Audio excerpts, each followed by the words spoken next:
This is the Simply Home podcast, Ladies Who Build, a podcast for women by women. This is Ashley Wainscott and Michelle Mullins. After spending the last 10 years revolutionizing the construction industry and raising the bar of the contracting world, we are inviting you on our journey as we continuously learn how to be extraordinary and thrive in this industry. Now come hang with us. Welcome to Season 3, Episode 24 of the Ladies Who Build podcast. Ashley and I are back in action to continue sharing some amazing, juicy info about remodeling and all the different ins and outs to make it successful. So today we're talking about what to consider when remodeling a bathroom or building a bathroom. There are surprisingly a lot of ins and outs that you might not consider regarding functionality or design and plan. And so we're going to jump into a little bit of those key factors you should be thinking about. We're also going to talk about some materials you should think twice about, things you don't necessarily consider in your day-to-day usage of the bathroom, and then what you should know from a remodeler's perspective. So let's jump in. Well said, Michelle. Thanks. So we probably have remodeled, 1,000 bathrooms? Oh, have to have. We've been in a lot of bathrooms in our lifetime. A lot. Not just for bathroom reasons, but just hanging out in people's bathrooms and studying them from every angle.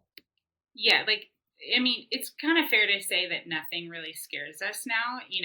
It's funny because people will apologize when we're walking through. It's like, oh, sorry for my mess. Sorry, my towels are on the floor. It's like, oh, we don't even notice those things. Like, that is so nothing. So yeah, we've seen it all. Yeah, this is lovely. In comparison to a construction site, this is lovely. You're lovely. Your dirty clothes, you're lovely. Like, it's all fine. Uh-huh. It means yeah, I don't mind your dirty towels. Not even phased. So the first thing that we want to talk about when considering design and planning is shower glass. This is actually kind of a hot topic. I think a lot of people have opinions on shower glass. Yeah, they really do. And I don't necessarily think, I feel like it all depends on the goal. So, you'll have some clients that want to trap the steam. And so their main focus is, or the heat from the shower. And so their main goal is taking the shower glass from curb or floor to ceiling, which we all know a piece of shower glass is a hefty, pricey material. But then when you take it above the standard height and you go all the way to the ceiling, it's kind of shocking how extreme the price influx is. Yeah. Glass is so expensive. Yeah.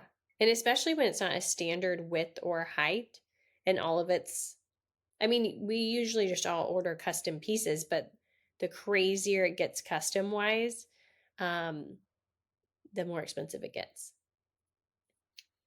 Yeah. And okay, you were just talking about if you want to go to the ceiling for glass and you want to make it all enclosed. We've had some people that will build a whole, a wall, and then they just do a small door for entry, but then they want that to go to the ceiling. But you don't necessarily want that because you need steam to escape, right? We don't want to suffocate in this hot shower. But also, yeah, every inch you go up with glass, it's so expensive because it has to be so thick, and they don't mess around. There is no discounts with glass. It just keeps going up and up. No. And then when you're wanting low iron, where you don't see the greenish tint on the glass, which right, if you have a nice pretty white tile or something where a white tile is going to reflect the green, and I feel like you're really going to see it. So it's worth considering the upgrade if that's going to bother you, but it just adds the cherry on top to your quote. Right. I think, and that's a good thing, is some people will make the investment for it. And so it's what's important to you to spend your money on in a bathroom. And if glass material is important to you, then so be it. Like, more power to you. Spend the money on it. But yes, it can, there was like, you could get like the Rita design where you can have kind of a fogged look, which is great. Mm. Again, all of that adds cost. And so I think a good consideration is your height of your shower glass. Also, do you want a single panel or do you want a swinging door? Um, on your glass, do you want a towel bar? Because maybe there's nowhere else to place a towel bar in your bathroom or a hook. You can add that, which is nice. Like, you can make it look nice, but then of course, some people don't like that because then there's always going to be a towel draped over it, and so it kind of covers up the aesthetic of the shower. We've heard that a couple times, Where and the then functionality potentially trumps the design or vice versa. yeah, and it's like you're spending so much money on the beautiful design, you don't want to cover it up with a towel. Yeah. Yeah. But then I'm like thinking about there have been bathrooms where where clients have no place for the towel bar and it's across the room, and I'm like, well, if you want to walk across the room, then I guess so be it. Yeah, No, thank you. While you're all wet and dripping and whatever. Um, yeah, the towel bars was a good ad. I forgot about the towel bars. And then the door swinging, I remember there were several times where you could get stuck in the shower, like depending on which way you put the hinges, right? You could get stuck either like by the toilet or in the shower. So you had to be very particular. And you would never think that you need a whole meeting just templating through the flow of it, but you do. right. And that's like one of the reasons we don't order glass ahead of time. Like, that's one of the materials that doesn't get ordered ahead of time, because once you're, first of all, they have to measure it once the tile is in because it's so exact. But that meeting will happen with the homeowners and your project manager on site. And so it's nice because they'll talk about, okay, let's talk about how you're going to use it. Do you want it to go inward? Do you want it to go out? How far do you want it to go in? Is it going to hit something? Where do you want to go to grab your towel? Which sides of the handles do you want it on? Okay, how many hinges are we going to have? Do we have studs in the wall for the hinges? Like, there's just so many things to really consider. And so all of that's done at the time, Yeah. not before. Yeah. And I don't think most people realize glass isn't ordered. It's not like a Home Depot piece of glass that we're No. ordering. It's a custom fitted piece of glass so that it looks exceptional with the rest of the bathroom. So yeah, you can't order it. And during Mm-mm. COVID that became a real issue when we were even having glass timeline delays as of last year where it was there Yeah. were a few times with like certain brass color hardware that it was 6 or Like 12 weeks. weeks or something. Weeks. Yeah. Yeah. So long. Which you order at Yeah, the that's end of the project. So we're like, well, there's nothing left to everybody's do. waiting for this class. Yeah. There's nothing left. Um, but I think so. Transitioning into the next topic that kind of aligns with shower glass is also considering if you want your bathroom to be ADA compliant. This is important if you have maybe like aging parents in the home, or um, that like you yourself would like it for better ease and functionality and mobility. Because I mean, there are things that you'd have to consider. For example, your opening of your shower has to be a lot wider. Your actual interior shower space has to be different. You do need to have certain handrails on the walls throughout the bathroom and the shower. Your vanities have to be certain heights. So there's a lot of considerations. There's more to that, but there's so many considerations to think about. Like, if someone was in a wheelchair or needed help being in the shower, like, what does that space look like? Another thing too with that, though, you can't have a curb. So if Yes. you were to have a shower curb, that's not ADA compliant. I was just thinking about that was the curb. And then remember expanding all the doorways when we've worked on those projects?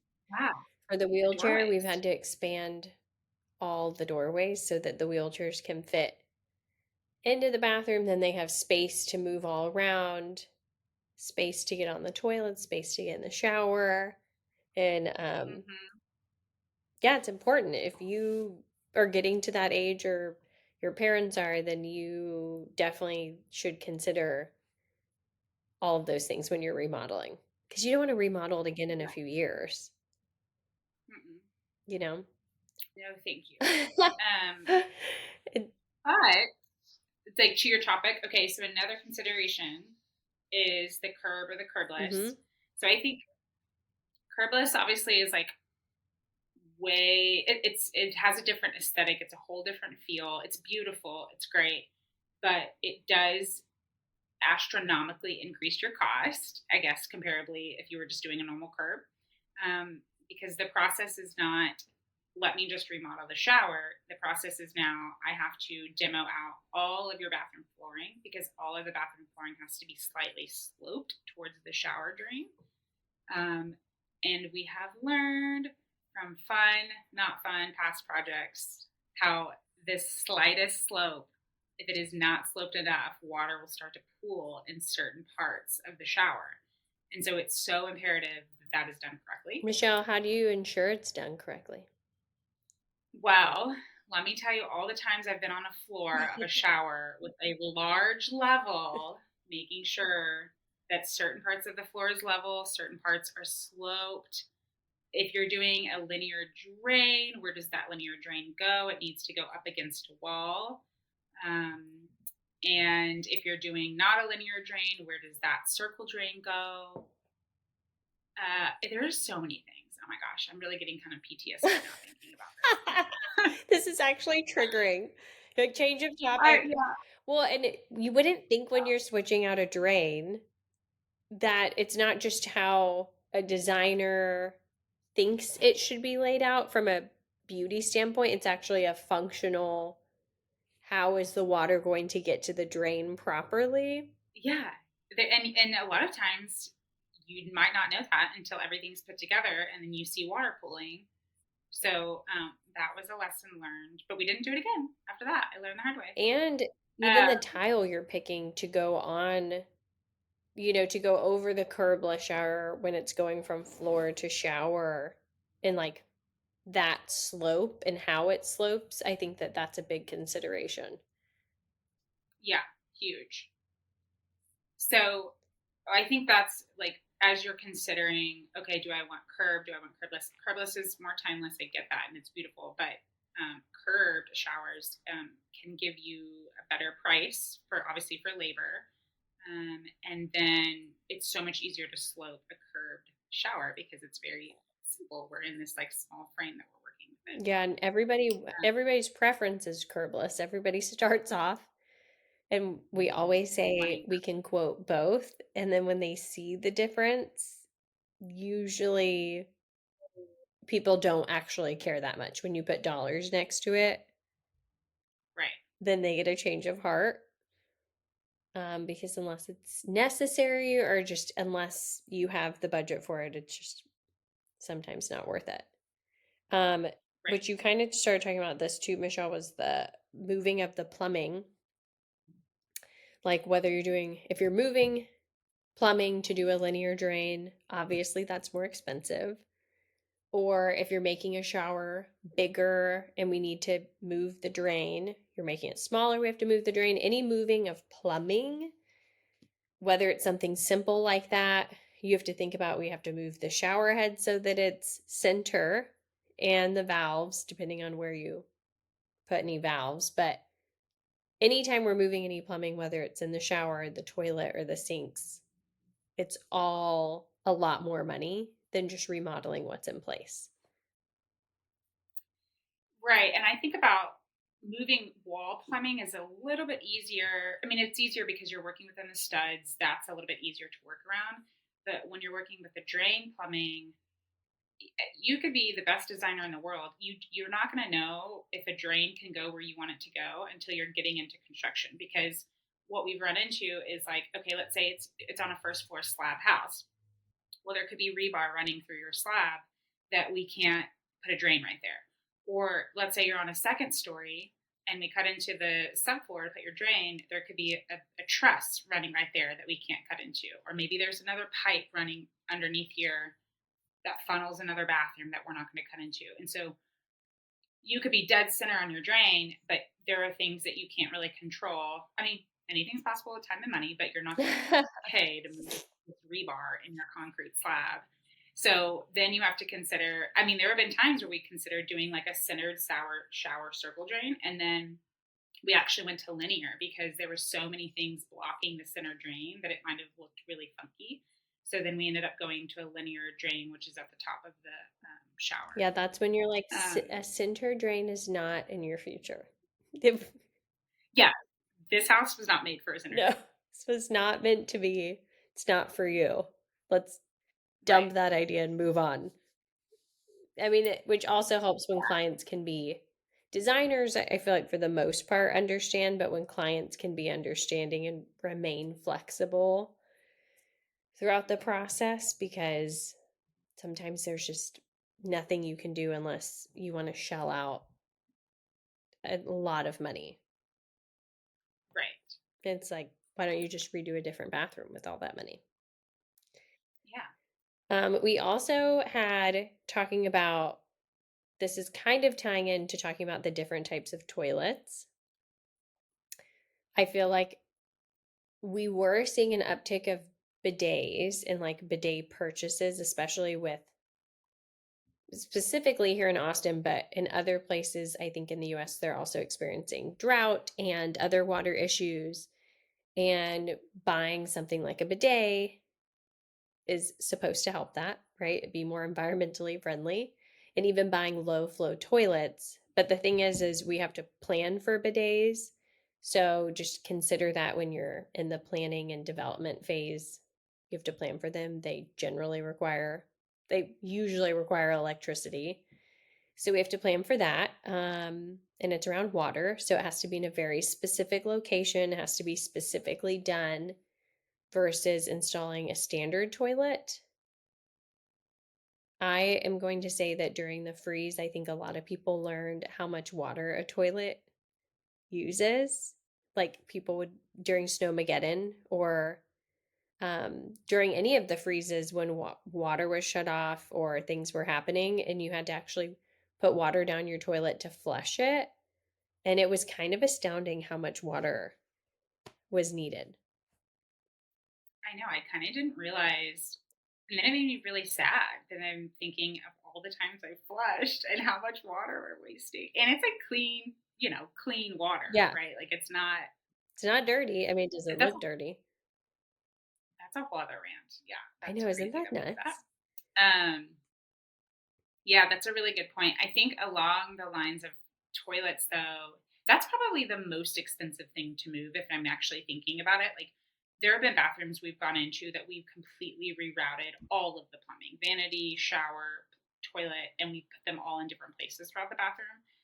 That is the most expensive by Mm. far, is to do a toilet drain line. I think because it's just it ties into the rest of the house. It's large piping. You have to trench pretty deep to get it buried. It's true. Then Um, you have to consider the flange and all the work required to yeah, get that ready. yeah, it's a lot. But I think wherever you decide to put your toilet, if you're like, I've made up my mind, it's going across the room, great, that's great. But then you also want to consider the privacy around it. So like maybe before you had it open, and you maybe like that, or maybe you had it in its separate own little room and maybe you didn't like it or you liked it. But those are all the kind of things we have to consider, because thinking about resale too, people prefer to have a toilet space like its own little space, whether it's like maybe between two walls, maybe it has an actual door that you go into and use. Sometimes you can separate a toilet and a shower with a pony wall. um, there's so many different ways to do it, but I think for resale value you do want some sort of separation with that. But then you also have to consider, then you have to bring, like, let's say it's in its own room with a door. Well, now you have to bring electricity into that room and you have to bring a whole vent into that room. So these are just things you're adding on, as whereas if it was just out normally in the bathroom, you would only have one bathroom vent. You wouldn't need two, I was just right? thinking So about why would you need to bring electricity considerations there. in the bathroom? I was like, why would you need to bring Well, electricity? And then I was like, oh, like I guess you don't have to. I you might be sitting in the dark. Yeah, but that's something to think about. You're like, oh, during the day it's fine. I Right. can see in here, but not at night. Yeah, and not if you want to close that door. Yeah, good luck. So, what's the point of the door if you can't have light? You have like a little $5 puck light that you turn Oh, for sure. I mean, on yeah, the wall. you'd have to. Michelle, great point. You do need electricity in that room and a vent fan. Yeah. Both are And necessary. a vent fan. I think too with a toilet, like if we're talking about doors in a bathroom, you really want to be careful of what route you're going to. So a lot of people do pocket doors to save on space, right? So you're not having to like swing into the shower, you're not having to swing into the bedroom. I love a pocket door. I want a pocket door in our bathroom, but you also have to consider, can you install it, because pocket door has framing that has to go into the wall. And if you are putting a pocket door that has electricity on it, or maybe you're putting a pocket door that backs up to your shower, well, now you're compromising your shower framing wall, because it really needs the weight of the tile and the weight of the hardy backer needs to be really up against studs on a wall. And so if you take those out and you're putting a pocket door framing, we've done it, it's fine, but it can over time, like if you have a heavy tile, it can over time compromise the wall. So that would be something to consider. And then if there's electricity, you have to move the electricity to put your pocket door in. Yeah. So that's an added cost. And you do need the double the space, like whatever the door is, while it's filling in the frame in the actual doorway, you need that space and then some for the actual framing of the door so it can sit in the wall. And the wall is definitely not as sturdy, right? Like you and I've Mm-mm. seen, felt the wall, and it's not as sturdy. And then it's not as insulated either, right? It just doesn't feel as strong. So if it's a pocket door for a room that's connected like a common space, I really wouldn't advise that because it doesn't give you any privacy whatsoever. That like it's just things aren't as insulated. The actual door isn't as insulated. Yes, you could get like a solid wood door. Um, but it's just not as insulated as like closing a door and all of the privacy and noise and everything's locked in versus a pocket door and even a barn door, Michelle. Mm-hmm. When that was really popular with bathrooms, I mean, Mm-hmm. I'm still in shock. I'm like, this is not functional. No, it's not. And you can hear everything. I stayed in an Airbnb recently and they had barn doors entering their bathroom on both sides, like from the hallway and the bedroom. No. And you might as well just been hanging out with your friend that was going to the bathroom in there, because there was no sound. I mean, there's just no sound. It's just like basically an extension of the Yeah, wall and there's that's no not closed in. question what is happening in that bathroom. Like if they're peeing. You know Yeah, exactly what's happening. yeah, we heard That's when you it. channel Alexa. You're like, Alexa, turn on loud. Yeah. Well, yeah, and I think again, I love pocket doors. They save space. It Yes. really bothers me when doors like open into a bathroom and you're like, "Excuse me, let me shuffle around this door." So I'm all for a pocket door, but the biggest thing is just the functionality and where the pocket door framing is going to go. And like your contractor can walk you through that. Like they're going to know what makes sense and what doesn't. Um, but yeah, you'll want to be careful about like, is this the best investment? Because you're right, like it's not just the opening you're covering, you're also covering the space in the wall, and then that's drywall, and then that's painting, and then that's reinstalling the trim. So there's a lot of factors with that. Yeah. How do you guys think the framing gets in the wall? We have to open up the wall and put it all in there and then patch it back up Shove it in. like it did happen. Yeah, Yeah. pocket doors are the best, and you should Don't say we didn't tell you so. If you're in this situation, we're just giving you a little warning. Yes. Michelle, you mentioned earlier a good point about double sinks that I think you should talk about and what people should consider in their bathroom for double versus single. Yeah. We have a lot of people that come to us like that want to install double sinks. We do it all the time. It's no big deal. I think I have a double sink in my bathroom. But what I would suggest is no, because in all honesty, how many times are you and your partner brushing your teeth at the same time, washing your hands at the same time, getting ready for bed at the same time? Maybe you are, and that's great. But like the 3 minutes that you need in front of the sink to brush your teeth, you know what I mean? Like, is it worth the whole added expense to add new plumbing, add a connection for a faucet, add a whole vanity? Like, is it worth it? In my opinion, no, because you don't find yourself in the bathroom majority of the time with your partner. And if you do, like, it's no big deal. You don't need an additional sink for it, right? And and again, some people love it. It's great. I think, and but along these lines, if you're doing two separate vanities, like maybe you have a vanity on this wall and you have a vanity on this wall, I think that can be functionally nice because if you have the space for it, like this could be his and hers side. I think that's really pretty. But if you have a full wall with a double vanity, it's just not worth the added expense. I mean, there's so many things you have to add for that. So what I would do is do like a nice full single vanity and then do some really nice built-in shelves or really nice storage because you can't have enough storage in bathroom. Um, and so I would get creative with that space and not just throw a sink in it. Yeah.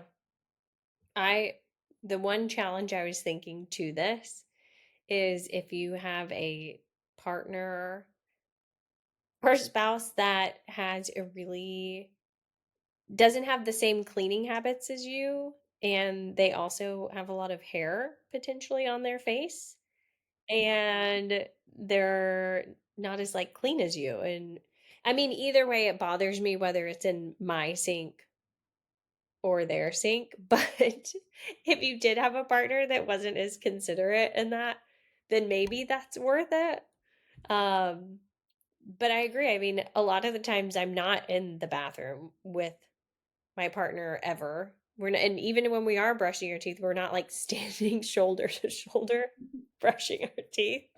At the exact same time, finishing at the exact same Yeah, and then time. we're Like, both no. trying to spit out the toothpaste at the same time. No. Yeah. Like it's happened like once Right. in my life, Literally, I think you once know? I actually wondered the other day. It's like, huh, why don't we brush our teeth? Or like, I think we specifically try not to be in the same bathroom at the same time. And Yeah. you do have more counter space when you don't have double sinks. So if it's not Mhm. plumbed already for that, then just rethink if you need to add a second sink, Yeah. is all we're saying. Not worth it. Just think about it. Yeah. I also wanted to share on here my lesson learned with tile. Mm. And I'd highly advise not to pick something just because it looks really pretty on a picture, Is this because what you did? Is that why you're saying that? because it did look really pretty on a picture. And it does look really pretty in my shower at my old house. But I picked a gorgeous white marble. Gorgeous. Spent way too It much is money really on pretty. it. You can vouch, it's really pretty. Yeah. But then I picked a white grout to go with it. And I was just so excited to pick out something for myself that I picked out the most unreasonable thing ever because clients they get to pick out towels all day. So I was like, oh, I'm just so excited to do this. So I picked out white marble, which you have to reseal at least every 6 months, if not every year, and then a white grout. And then I ended up spending like every other day bleaching the shower lines in my shower while I'm showering. You might as well like multitask. And Yeah. I'm thinking, what did I just do? Like, why Yeah. did I do this to myself? Mhm, mhm. It's killer. How many times have we had to educate people on the grout colors that they choose, and then also, like to your same point, the tile that you choose in a wet space. So I am all for marble. I love marble. I could live in marble, but it's hard to maintain in a wet space, um, especially your shower. It's always wet, so it's naturally just going to soak in, and that's fine. Marble is really porous, but over time it oxidizes. Over time, it starts to turn colors because if you are not religious about sealing it and keeping it up to par with the conditions that it's in, Hmm. then it's going to start to turn. Um, and so then your beautiful white marble bathroom doesn't look the same as it did from day one that we built it. There are so many alternatives these days, the material on the market that look like tile that are porcelain or some other material that doesn't have to be actual marble. But to each his own. We're not saying don't ever do it, but it just know that it takes maintenance to keep it looking really spectacular throughout. Yeah. You just know it's a complicated shower now. Mm-hmm. It requires maintenance. Yeah. Okay, so the other thing we wanted to talk about is natural lighting or lighting in general. If you want a window in your space, if you have a window, but with the changes in your bathroom, or does it need to be a fogged window? Or does it need to be tinted? Does it need some sort of liner over it? These are all great considerations. I don't feel like people consider their lighting in their bathroom enough. I feel like we're always asking, is that enough lighting? Do you like your can lights in here? Do you have enough vanity lights? Because Michelle and I were talking, and I'm like, most of the time you're putting on your makeup, you're getting ready. So, but most people are probably putting makeup or like doing their hair and getting ready. And I would always think about lighting. Always. It's tough because you don't want it to be like blinding light where I've gone into bathrooms where it's like super super bright and you're like whoa. Um, but I would consider, if you have a shower, I would put a can light over your shower. If you have a separate toilet room, I would put a can light in there. You could do your standard vanity sconces. But then beyond that, do you want more? Like, do you want can lights in the actual bathroom ceiling in addition to your vanity sconces? Um, like I say yes, just because I like a lot of lighting, but some people actually really like dim, low lights in bathrooms because again, I mean, you could put dimmers on it, but like the first thing in the morning, do you need to be walking into like a blinding light bathroom? No. I do, but Oh, others I don't. was like, no. No, most people don't. I like to be woken up. Clearly, yeah, you want the flashlight in your face. Uh-huh. So, okay, when you talk about windows, I'm thinking of experience in this regard. So, we did a beautiful shower. She had this big, beautiful window in her shower. It was like um, tinted or something. Anyway, you couldn't look out of it, whatever. But obviously, a window is shared with an exterior wall. And the way that the design had her shower niche was also to go on that back wall. It was going to be really pretty, like beautiful, accent tile in the shower niche. But we really advised against it because a window is shared with an exterior wall. Obviously, they all are. It already compromises the wall to some extent because you lose that framing wherever the window is. And so then, of course, you just frame around the window with headers to make sure that you're kind of double securing that support. But when you put a shower niche in, you have to cut the framing of where it's going in the wall. And you don't want to cut into, ideally, you don't want to cut into an exterior wall, and you most certainly don't want to cut into a load bearing wall because then you completely jeopardize the support of that stud. So you could have studs on either end, but if you're cutting into the middle stud, you might as well just take out that entire stud. I mean, it's doing no purpose at that point. And so we always, and you would know, like, if you're like, oh my gosh, I have no idea where my studs are in my shower. Well, no one does until we demo, right? And so at that point at demo, if there is a compromising position that your niche is in, we're already going to tell you. We're going to bring it up to you. We're going to give you options, but you might want to put it on a wall that is not load bearing. And also, some people don't want to see the shower niche because that's where they put all their shampoos and their soaps. Like, you kind of don't want to look at it either. It can get kind of junky. Yeah, a lot of people make So, it accenty and cute, but if you know your shower niche is not going to be cute, then you can hide that puppy in a little pony wall or down down low, especially when you know you have like big shampoo bottles and a bunch of stuff. I think the only thing would be like storage space. I think a lot of people, when you're Mm. remodeling, are like, I want to maximize my shower size. I want to maximize my vanity size. Those are all great, but really consider storage space. So I'm working in a really small bathroom right now, very small, and we're having to put like storage underneath the vanity, like open shelving, because there's nothing. There's nowhere to put towels. There's barely any place to put like extra TP in there. It's very tight. So I would definitely consider like maybe you do some floating shelves above the toilet. Maybe even do like a cabinet above there. Maybe you do a medicine cabinet. Um, there are some alternatives you can play to get creative with it, but definitely consider storage in your bathroom Oh, if you yeah. need it. And then medicine cabinets, you have to think about the venting from the plumbing if you're going to put large medicine cabinets. Oh, well, that's a whole other thing. Yeah, that you're gonna recess it. Are you gonna put it on the wall, outside the wall? Yeah, highly recommend on the sidewall where the plumbing is not, but just know that's going to be an added cost. Mm-hmm.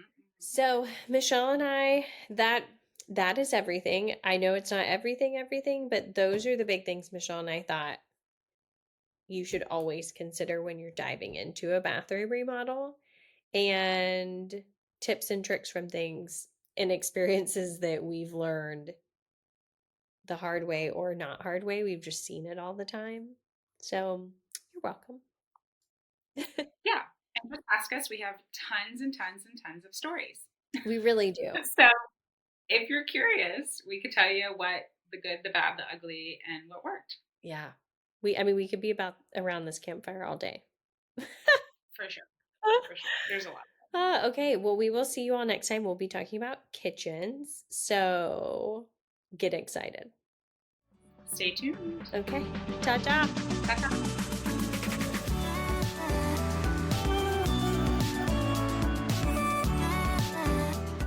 Now that you are hooked to the podcast, you are probably thinking, how can I learn more?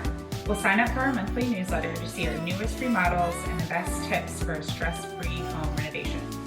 With a few easy clicks, you will get to go even more in depth with us as we go behind the scenes with life, projects, and our team. Go to simplyhome.co for the show notes to sign up. See you next time. Bye, y'all.